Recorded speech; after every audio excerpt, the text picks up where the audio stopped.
Awesome. Okay. Hi there, Siobhan. Thank you for participating in this mini research project.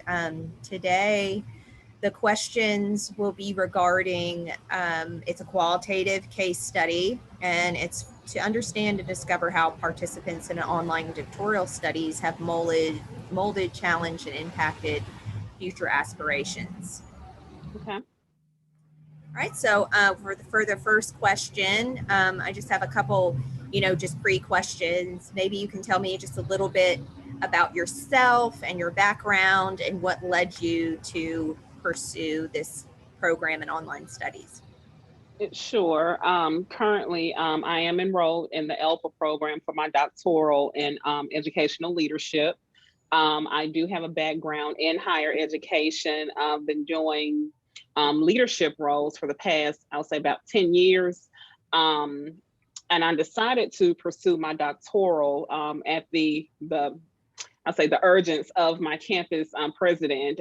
He just recently finished his doctoral with University of Memphis, and he would always express to me the need for women in higher education, and just talking about the opportunities that were available to us. So looking at the area that our school is located in, I see a lot of opportunity that our students can actually, take advantage of that they don't know anything about. So I'm thinking to myself, why not go ahead and be that change agent to just go ahead and help these students get those resources they need? So again, being in higher education for so long, that's all I know. All I know how to do is help people. So that's really one of the good reasons that I decided to stay in this educational field because I just like to help people. And that's what I think I'm put on this earth for, is to help. That's awesome. Yeah. All right. So let's see here. Um, So prior to starting and upon entry into the program, what were your future aspirations, and and I think you already answered this about your previous experiences in education influence this. Previously, I never really had a goal to actually continue my education outside of my master's degree.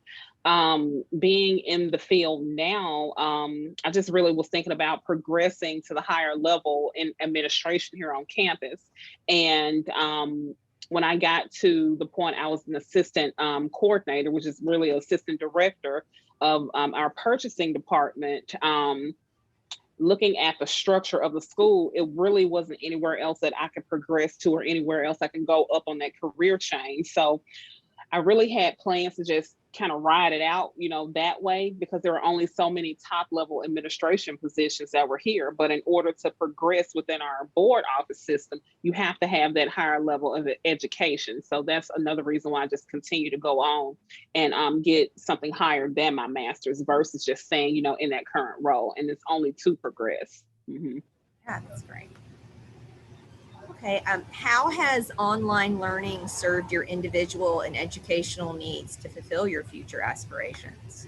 Oh, it's been a major help. Having two children, and my children's father passed a couple of years ago, so it's only been me. So having that flexibility to be able to work when I need to, and just check in on my classes, check the progress of things that I need to be done, it's helped tremendously. That flexibility is a major key for me, because I do work full time during days, and I only have so much time after work that I have to dedicate to my children, and then I have to have that small chunk for myself. So the flexibility of the scheduling for the online environment and being able to utilize all the resources they give us, it's been 100% help for me. It's great. I'm sorry for your loss and your children's, and Thank you. yeah, I understand how it is. Oh yeah. It's so hard for moms, especially, to make time for yourself, and it's important. Absolutely. Let's see. At at this point in the program, has your future aspirations changed or been influenced in any way? Oh yeah, they've changed quite a bit. When I first started the program, I was with the Community College Leadership Program under Dr. Channing. So throughout that program, I was kind of trying to figure out, what am I going to do with this? Where am I going to go with this? And again, since I was in the assistant role, my main goal was to be the actual director of the department. But looking at the other needs on the campus and speaking with my campus president, he opened my eyes up to a whole different world of opportunities that are available in the TBR system. So there are like vice chancellor positions, actual chancellor. I mean, is so much there. And by having that doctoral degree, that has steered me on the straight and narrow. And I've been talking to a couple of people at the board office, and they've let me know what I need to do to get to that next level. So it was always changing. I was unsure a little bit, but when I finally talked to the higher ups to where I want to be, they let me know what I need to do. So I'm on the straight and narrow path now. Wow, that's amazing how, you've had support and then, that mentorship and just talking to others to help guide you. And it's just so Mm-hmm. funny how sometimes you're headed for one path, but then you find this is really not where I need to go. And I'm happy that you found the path that you need to be on. Absolutely. Mm-hmm. As a follow up, and I think you already did answer this too, but if there's anything you wanted to add, are there any certain interactions or specific assignments, course material, or other that inspired your future aspirations or any of those changes? Oh, course material. The interviews that we're conducting now with this session. I interview employees a lot for my current role. So I'm used to just sticking to certain documents needed. Why do you want this job? Why this? Why that? But interviewing fellow students, it gives me a broader view of everyone's decisions, everyone's aspirations, and that gives us an actual support group so we can actually lean on each other. So by knowing, the struggles that we came through, where we are in the program, what's difficult, what's not difficult, we're always leaning towards somebody to get some help from. So I think that's a major factor, especially when we're in this kind of environment, especially with COVID. We can't really just get together with our classmates. So the virtual thing and the online environment is really all we have. And by having that support system of the other students, that's what's going to make the big difference, especially, with what we have going on. Yeah, I'm surprised at how more connected that we've been able to be than I expected. Yeah. Oh, yeah. Mm-hmm. All right. So, what has had the greatest impact on your future aspirations, course professors, colleagues, or a combination? It's a combination. Colleagues here again, I keep leaning on my campus president because he's been a real motivator for me. He's really my mentor. He lets me know, don't do this, conduct yourself this way. And he actually invites me to a lot of conferences so I can get that feel of what's going to go on. He's always a champion to try to involve people with certain things so they can see, this is what will happen if you're in this role. So working along with the colleague portion, that's been a major factor for me, as well as my classmates. And again, going back to that community college leadership program, those individuals that I came to that program with, I'm still in class with them now. So we always keep in touch. We always have some kind of discussion going on, things we don't understand. So having that 50-50 support system is really what's going to push everybody to that finish line. Yeah, that's amazing. Mm-hmm.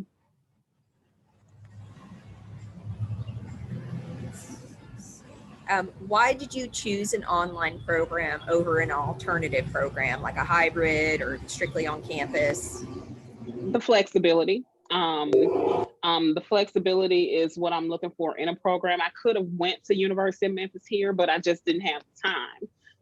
Working full time, and then with children, all of that. It's just not enough hours in a day to dedicate to everything. And then even if I did have time off after work and after I'm done with my family, classes are later on in the evening. Then I'll be away from them all day, and that's something that I didn't want. So choosing the online environment, giving me that flexibility is why I made that choice. Okay, yeah, great. Describe your experience taking online classes. Maybe like, did you experience any difficulties? Did you experience any advantages? And if so, what? Oh, yes. When I first started online, I was a little hesitant. And for the reason because I did take on ground courses before, and it was I'm in the classroom with the other students, I'm in the classroom with the professor, and I can ask questions then. So when I started online, it was like, you log into your classes and go, they just said go. No direction, no instruction. You had to read everything yourself, and you had to kind of figure out that path on your own. So by me, I think the biggest part was trying to adjust to learning how to navigate through the courses, navigating through the due dates, the content, trying to figure out what goes where, what do I click, when do I turn this in? I think that was a major difficulty for me in the beginning, but once I caught on to it, it's becoming second nature.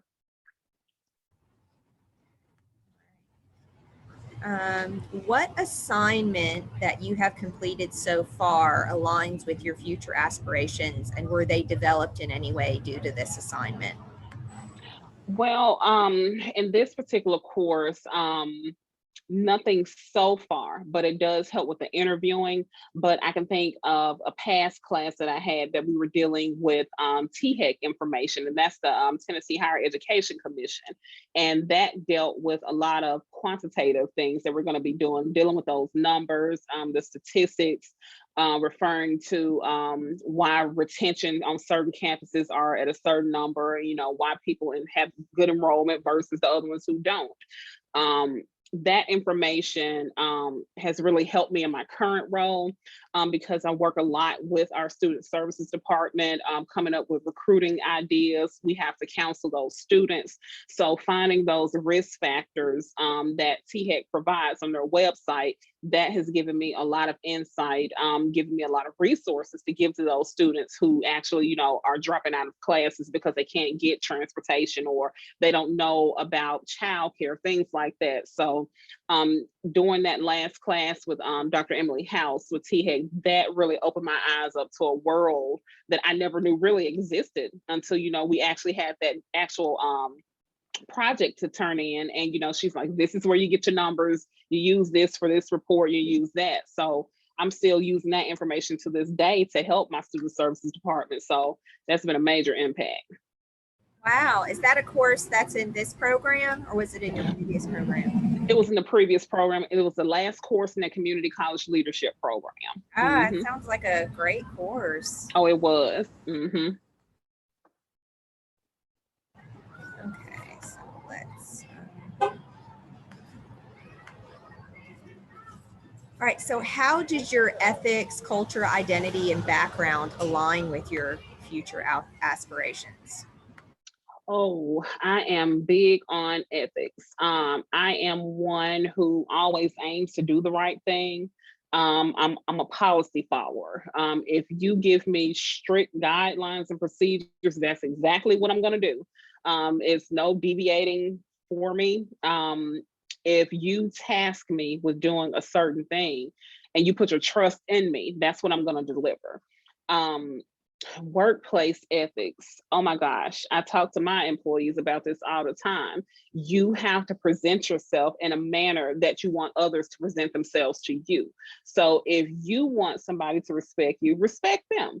Everybody's human, we're adults, everybody's going toward that common goal. So you have to treat them as such.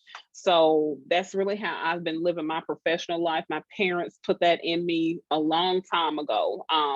Have pride in what you do, have pride in your work, have pride in yourself. That's the only way you're going to get somebody else to take pride in your work and have confidence in you.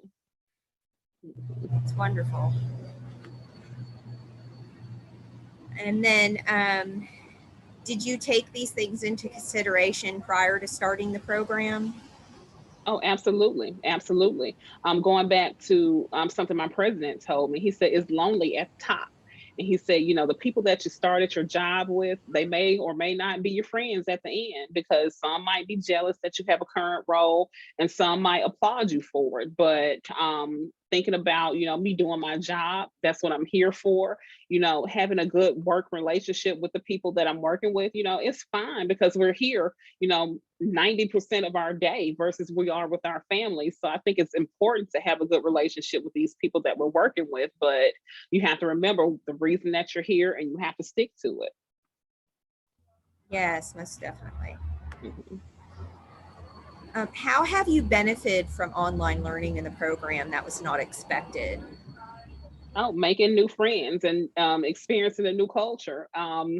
I think that the relationships that I'm forming now with this group, oh my gosh, it's been amazing. I've met some totally characters. We've had fun. We had great discussions. We've had debates. The debates are actually, they're useful because we figure out things that we can think about something this way. We can think about this, but the relationships that I've grown into in this course and through my whole doctoral journey, I mean, I wouldn't trade it for anything in the world. And I think once we're done with the program, these are still going to be my friends until the end. So in so many words, but yeah, I'm enjoying it. Wonderful.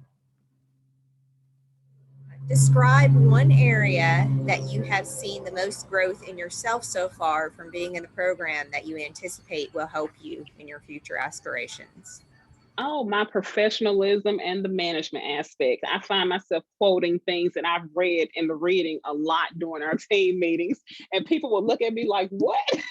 But I mean, I have to quote where I got it from. But I mean, by me just doing the actual work and retaining the information, I find myself when I say I find myself saying things and just acting accordingly to the research that I have. I mean, it's impacting me every day, especially when I talk to my team, certain things like the authentic leadership modules and things that we have coming from my last course. Those are things that I try to demonstrate when I'm talking to my team.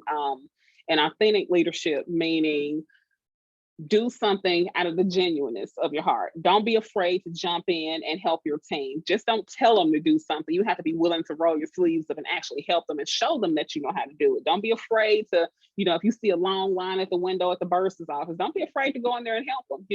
You have to have that authentic mindset about yourself. You have to show them that you actually care and concerned about what they're doing because you can actually do it too, along with them. Right, that was the last question, and I Oh. greatly appreciate you, sharing a bit of yourself and being vulnerable. And it's also given me the opportunity to get to know you better as Oh. a classmate, and just see how you are as a leader. And you know, from our conversation in the interview, you're absolutely amazing, and I know that you'll go on to do great things and make a Oh. difference in people's lives. Oh, well, thank you. I feel the same for you. We're in it Well, together. We're in it together. thanks. I'm gonna go ahead and stop.